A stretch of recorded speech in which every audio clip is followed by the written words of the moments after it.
What's up, everyone? Welcome to PlayingPioneer.com, and we're going to be taking a look at the best home for Liliana the Veil from Dominator United. Stay tuned.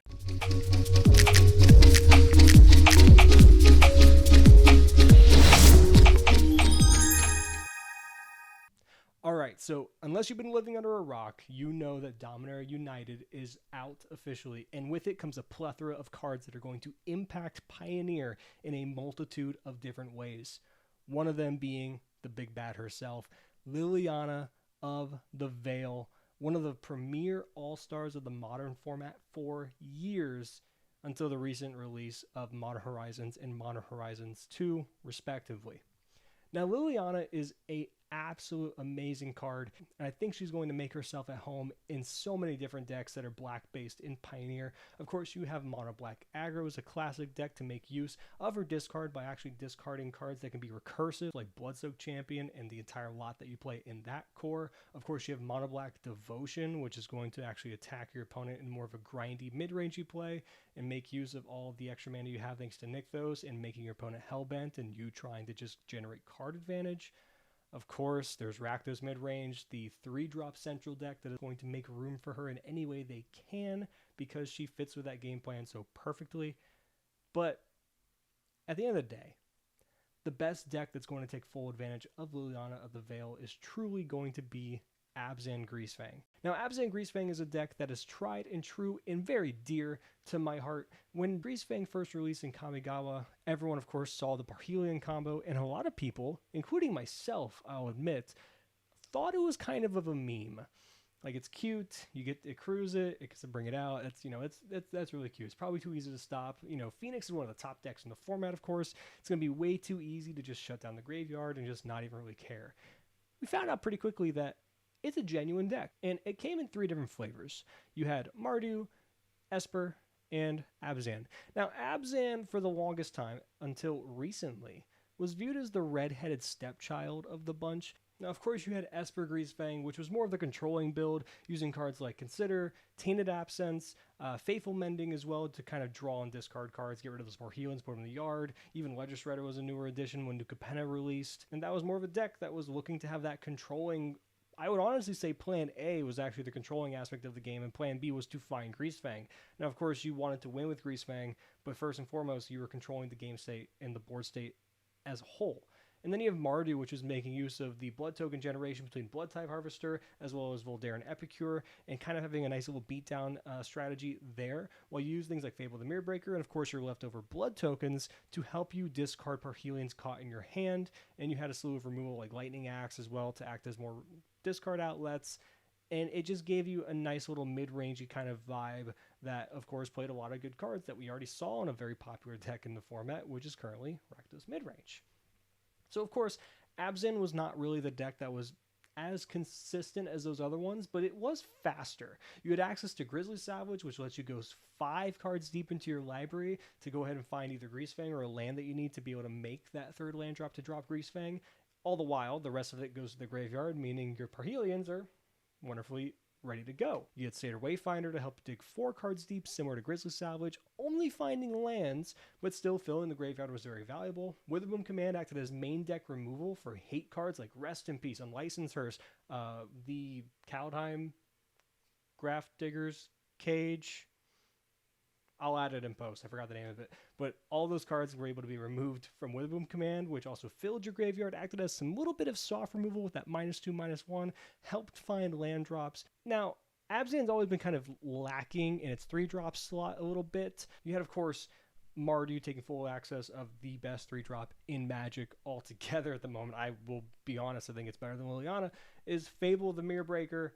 It's an amazing card. That's an amazing home for it. It's just a powerhouse. And now, while Esper doesn't actually have a tried and true 3-drop, you could argue that Legislator is a little bit of a 3-drop in this situation because you go turn 2 either Tainted Absence or Faithful Mending, while you go turn 3 Legislator and then a 1-mana spell to kind of like either use Fatal Push or Thoughtseize on your opponent or Consider to kind of just help turn through your deck. So you kind of have that little bit of wiggle room there.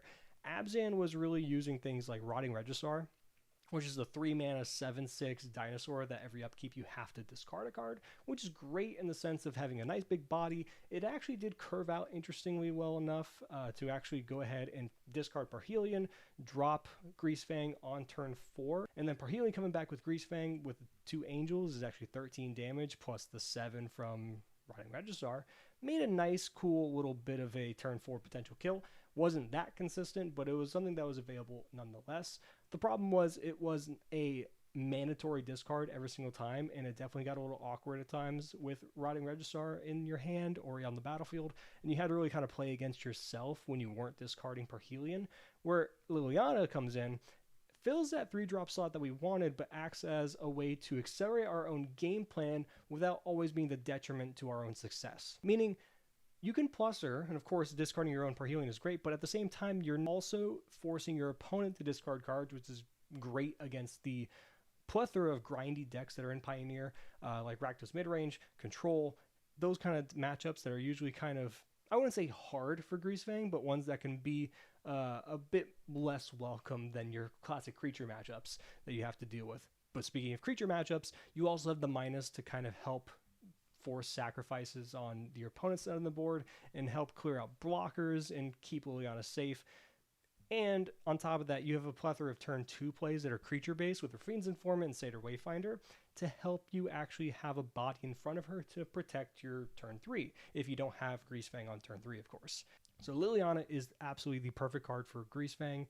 It can be, of course, played in all 3 of these variants, but I will argue, of course, that it makes the biggest impact on Abzan the most, because Abzan has the highest ceiling of them all. It was just missing that little bit of consistency, and I think now it actually has it. So, without further ado, let's go ahead and hop in some games. Let's see her in action and see Greasefang in action, and see how she is. See you there. Alright, so we're going to be looking at this game with some Greasefang. We have a 1-lander and triple Seekers Chariot. We're going to have to mulligan that. Give me my art. Give me the art, please. So we got some Gruul stuff. We're not gonna Thoughtseize. We're gonna hold up salvage here. I'm not really worried. Oh, so it's Gruul ramp. So I'm not worried at all, to be honest.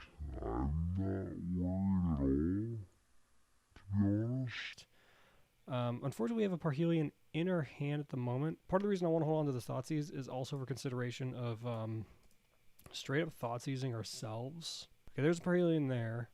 No Greasefang is a little unfortunate, but another Grizzly Salvage is pretty good. So now we don't need to Thoughtseize ourselves. So let's go ahead in Courtyard and just take a peek at what we're doing over here. So Worldbreaker, does that want to reach? It does have reach. Probably want to take that. Yeah, we take Worldbreaker. So here comes Goggles. And we don't hit a Greasefang. Not the best hits in the world. Satyr Wayfinder. Informant. And we just find the Greasefang because we're the best. Head and do that. Attack Anuma. They got nothing else. That's cool. Greasefang? Okay, so they thrill. Okay, so they do have... Wait. Oh, they copied it. Okay. Yeah, that's fine. Give back a land, it's fine. Worldbreaker is a big deal, though. So Greasefang.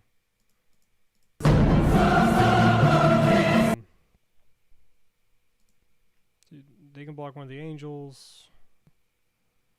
We have another Parhelion in the yard, so... Alright, they scoop it up. 1 land, but we do have Thoughtseize Duress, and we're on the draw, so, you know, no risk, no biscuit kind of thing.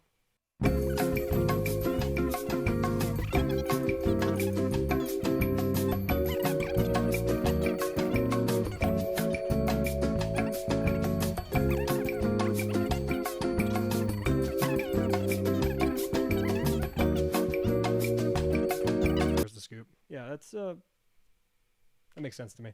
We will keep this hand. We draw a green source because we are just the best. A few moments later. Gonna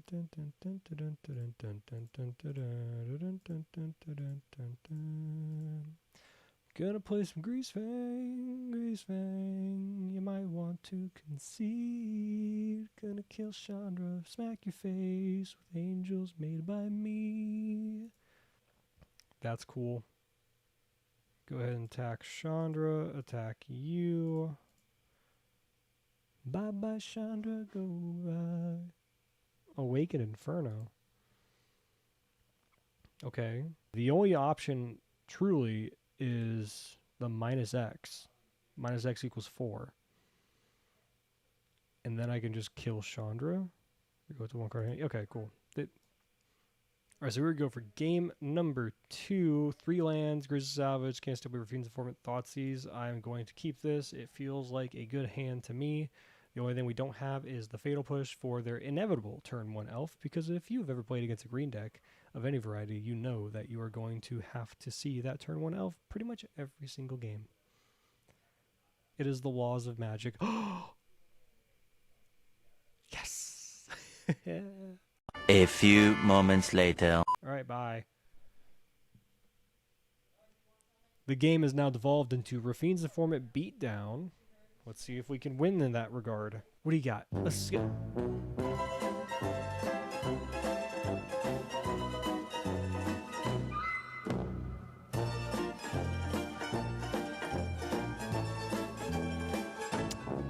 Huh.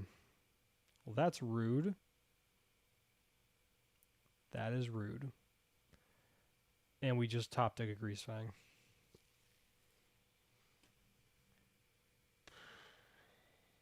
Alright. Well, they're probably going to take it. At least make them feel good about them taking the correct decision of just preemptively hitting those 2 vehicles.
But isn't this just funny?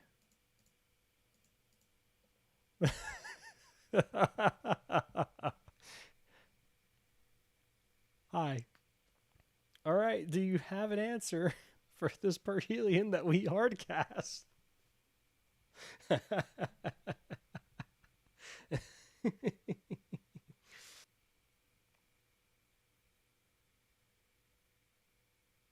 Yeah. Alright, so let's go ahead and Thoughtseize. See what they're doing. Show me what you got. Oh, sweet! This is the Kinnan Paradox Engine combo deck.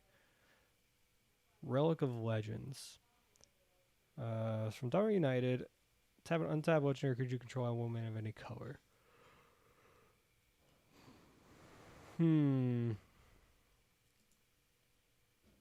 I guess we take Kinnan. That is just the card that makes everything kind of go out of control. I did play this deck a bit. I have not played it yet with the new card, which is this, what's her name? Not Gigantha. Maria, Scholar of Antiquity. Legendary creature, Elf Artificer, a 3/3 for 3, 1 red and a green. Tap an untapped non-token artifact you control, add a green. Tap 2 untapped artifact to untoken 2 untapped artifact to non-tokens that you control. Exile top card of your library, you can play it. So this just helps you turn through your deck a bit more efficiently. Also with Kinnan makes double mana, all that good stuff, and we get punished, of course, and don't draw a land. Okay. This is fine.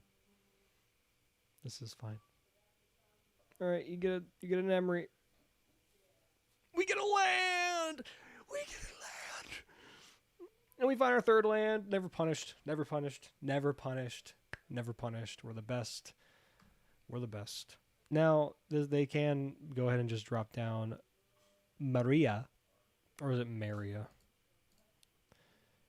Probably, or Maria. Maria. Sounds like a southern thing. Maria is the scholar of antiquity. Now, the springleaf drum, that's cool. A chariot. That's the third one. Okay. I'm going to Grizzly Salvage. Main phase, because I fear no man. I think I want the land to be able to potentially play an Asika's Chariot next turn in the event I do not draw the big boy. Can they combo off here? If they draw Paradox Engine, they can play it for 5. And then potentially they would need another spell in hand. But they did the Maria thing. Okay, they found a Mox Amber. Or no, they had a Mox Amber in hand. They found an Emery. They can play Emery. Mill, keep the old one. They're playing Karn, that makes sense. Hitting a Karn is not great for them. They didn't really hit any artifacts to play, so what's the last card in hand? Relic. Oh yeah, we knew that. Relic of Legends. So now they're Hellbent. Though they do have Maria to go ahead and help find some stuff. Which they do that now.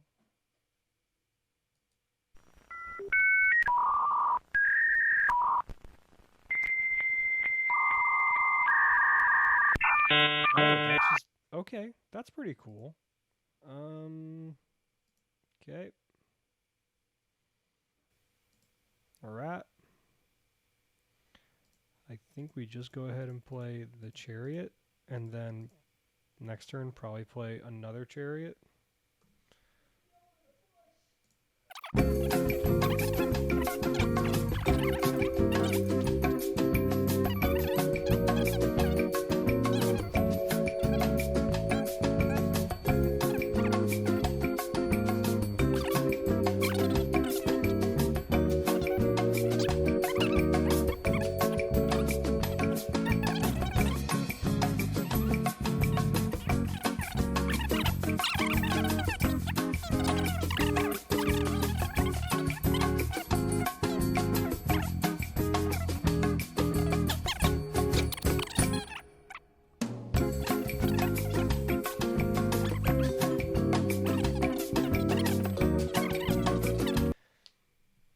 Alright, cool. We did it. We have Greasefang, but we literally can't do anything else for... Yeah, we're going to mulligan that. This is much better. I think we get rid of Can't Stay Away. Yeah. Yeah, because being able to... Because this is actually going to be really good in this matchup. Moon Snare Prototype. And a Mox. And a Springleaf Drum. Cool. Hey, guess what I'm going to do, opponent? Absolutely nothing. Alright. This is, wow, turn 2. Alright. We're going to Rafine's Informant. And we find our third land. Briefcase. Cool. Only one card in hand, though. They're blowing off a lot of stuff pretty much right off the bat. Karn. They choose Tormod's Crypt. I think I'm going to straight up play Liliana. Going to down tick, make them sack that token. And then force them to block. Because I'm killing Karn. Basically, I'm trading Liliana for Karn. They make the trade, which I'm actually happy with. Oh, they get a Seeker Chariot. That's a good one. That's a very good one. That is a great one. Kind of just want to play that. Make them pop that Tormod script now. Because, I mean, this still comes in and deals the damage, right? So. Hello? Hello? Did you miss timing?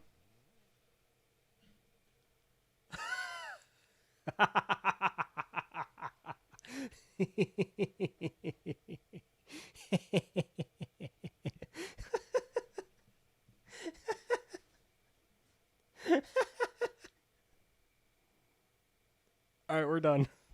We're done. That's good enough. Yeah, we're done. That is good enough. We are done. I don't need to do anything else. I'm done. Yeah. Yep. That's perfect. All right, so that's going to do it for us here today with Abzan Greasefang, and that was showcasing a little bit of what Liliana offers with the deck. And while maybe it wasn't as high-powered as you might have expected in the sense of what we come to expect from Liliana of the Veil in her modern heydays, that's not what she's really for in this deck. We saw a few instances where she actually provided a nice piece of utility to allow us to actually, more often than not in the gameplay, was pretty much focus on that down tick to actually get rid of blockers in situations where we did not have Greasefang quite set up, where there was Graveyard Hate in front of us that was kind of a little bit awkward, to allow us to kind of help get through and get rid of those roadblocks to allow Greasefang to shine and do what it does best. And of course, we had plenty of games where Greasefang just did what she does best and drops down a Parhelion and ends the game as fast as possible. So of course, Liliana is one of those things where like a high tide raises all ships. Liliana is going to do that for pretty much all black decks, but again, providing that little piece of utility and extra consistency to have the option for more discard abilities to get rid of Parhelions in your hand and also take down some cards from your opponent's hand is really important, and I'm really happy with what Liliana brings to the deck and how we did so far today in those games. Thank you so much for watching, and thank you so much for supporting the website. And if you want to support the website, go ahead and click the link down in the description. Join the Patreon, get some cool goodies, access to the Discord server. You can talk with members of the team and other members of this wonderful community we've built under the Play Network. You guys are awesome, and I'll see you next time. See you.